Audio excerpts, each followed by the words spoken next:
మీరు మన దేవతా స్వరూపాల్ని చూస్తే మన దేవతలందరూ కూడా నాగులను ఆభరణములుగా ధరిస్తారు, యజ్ఞోపవీతములుగా ధరిస్తారు, వడ్డాణములుగా పెట్టుకుంటారు.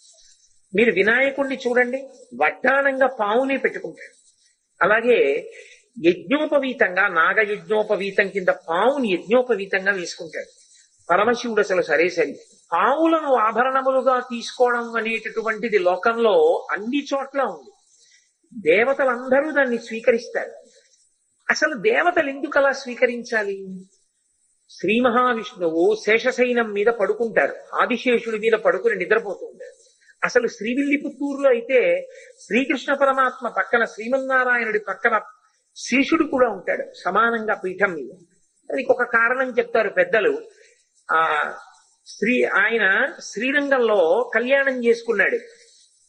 పెరియాళ్ళవారి యొక్క కుమార్తె అయినటువంటి